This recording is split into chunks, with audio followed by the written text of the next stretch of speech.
guys know how much damage a single DLL can cause to your application? If not, then stay connected. So welcome back Decent Army, and in today's video we are going to talk about DLL injection issues. Proceeding further, we will see how to exploit the damn vulnerable thick client application DVTA and loading up our malicious DLL. So let's get started without wasting any further time.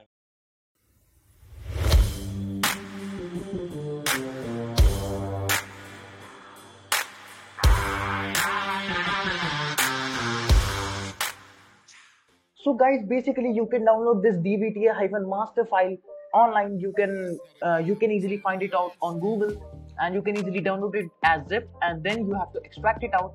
I have downloaded it already and set up it in my PC. So this is the extracted folder of the dvta file, and as soon as I click on it, here you can see these all the folders are present up.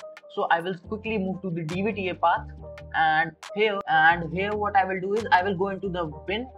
Then I need to move into the debug folder, and post that what I need to do is I need to click on this DVTA application, and as soon as I click on it, here it opens up my DVTA file. And my DVTA exe, basically it has been run for now. I do not need to do anything for now. Here I will minimize this window. I will move back. Guys, this list dll64.exe file, this is basically an exe file which you need, and this is the part of Windows sysinternals tool. Windows sysinternals tools provide exes for different applications or something, like for different utilities. Basically these are sort of utilities exe. You need to have this particular exe file, and I will open here it in a CMD window.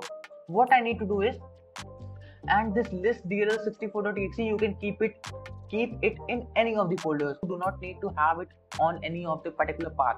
It can be anywhere in your PC, and it will work as it will work here. I have just kept it here so that I can keep all my necessary required files at a single place. So what I need to do is I will simply type here list dll64.exe, and then the process name that was I started was dvta.exe. I will click enter, and you can see here basically currently I have three particular windows for dvta.exe open. So it is giving me three different process IDs here. You do not have to see for that, because all the particular process IDs would have the same DLL files required only, because it is a single application, just that it has three different processes currently running for now. So that's why it is giving me three different process IDs here. So you can see here what all required DLLs are here.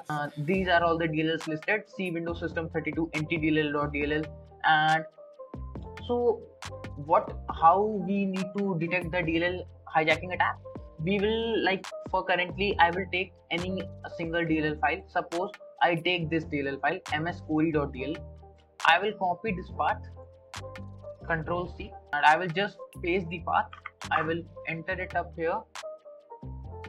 Then what I need to do is I need to simply right click up here and delete this particular. First of all, what I will do is I will simply copy up the name of this DLL file, mscori.dll.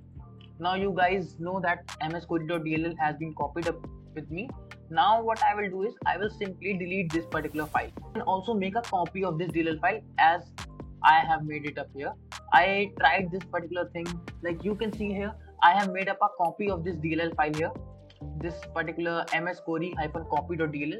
So this particular DLL file has a copy of it, so that you can save it as a temporary, and so that your DLL file doesn't be from a PC, because this process is a bit trickier one, or something, like not a bit trickier, but actually you might if you are doing it for the first time, you might basically lose your particular DLL. So there is no crashes, because this mscori DLL is required in many places currently. So that's why I do not want that you guys lose this DLL file. So I will currently delete it out. So guys, basically a trusted installer issue coming out on here in the mscori.dll file when I clicked on it. So how to, basically I will tell you how to resolve that particular issue first, because like currently we do not have the special, since this particular directory, it is a sort of restricted directory, or you can see like some sort of all the DLL files. Like when you saw all the DLL files being like displayed, it is a sort of restricted directory, basically some sort of directories like system32, syswas64, and this Microsoft.NET particular directory. So basically they doesn't allow you to write or modify these sort of directory files. So first of all, we need to clarify that particular issue, like how to solve that thing of trusted installers coming out. So you have to click on show more options here, then you have to go on properties. For after that you need to move on security, and here you have to move down and select the trusted installer part. After selecting trusted installer, you have to click on advanced, and on selecting advanced you have to here you can see in the owner section your particular trusted installer would be coming up here. You have to change it to your administrator, current administrator owner. You have to click on change, and then on clicking on change, here you will see this particular dialog box coming up. Enter the object name to select. In this object name, what you need to do is you have to need to provide your administrator, current PC administrator username, and as soon, like if I say my current PC username is like administrator username is Apoor, and you have to click on check names to, it will automatically detect that name, and you have to click on OK. After that, you have to click on apply, OK, and then again you have to right click that particular file, click on show more options, go on properties, security, then you have to select trusted installer, advanced, and then you have to click add because of this ownership issue. Now select a principal, again the same dialog box, you have to repeat that particular procedure of the earlier procedure, and then here you can provide any of the basic permissions what you need to provide. I will provide it up as here as full control. Okay, for now I will provide up here full control. Okay, now yes, and then okay, and this is the thing. And now if I try to delete this particular directory, you can see here some another message coming up that the action can't be completed because the file is open in HP audio switch. Now the trusted installer issue is resolved for now. So guys, here this is the separate environment I have created up, and this is my malicious DLL. This particular DLL, malicious DLL, I have already built up here. You can create it using MSF Venom command. I will provide it to you in the description box. You can check it out, or I will also provide it to you in the screen. You can also see on the screen the command. This particular command, when you have to set up basically the Metasploit framework first of all, and you have to use MSF Venom to create this particular payload. Then after doing that, when you will create this payload, I have already generated that particular payload. So this is the payload I have generated, which will open up the calculator on its successful execution. We have to replace that msquery.dll file currently. So what we need to do is, so I will simply copy the path of the msquery.dll file from here. What was the path of that file? I will control C here. I will come here, and then I will simply enter up and paste it up here. Then I will simply come here, and what I need to do is here, I will simply first of all create a copy of this file here.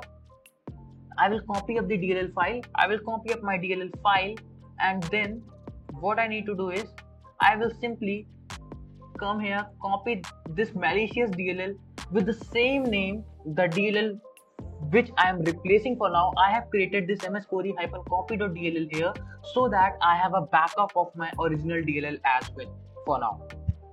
Since I have a backup of my original DLL, so I do not regret removing this original DLL for now. I will simply control V here. First of all, I need to close this DBT application because it is using my DLL. I will click on this. It got replaced. My malicious DLL got replaced for now. Now what I need to do is, so I will move up into DBTA folder here. I will move to bin. Then what I need to do is I will go to debug, and here I click on dbta.exe, and you can see here the calculator got opened successfully.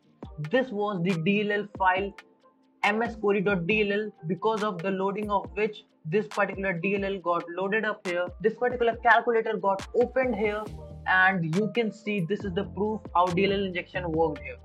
What we did was replaced our malicious, it was not malicious actually, it was just a demo calculator opening DLL we used here, and it did its task.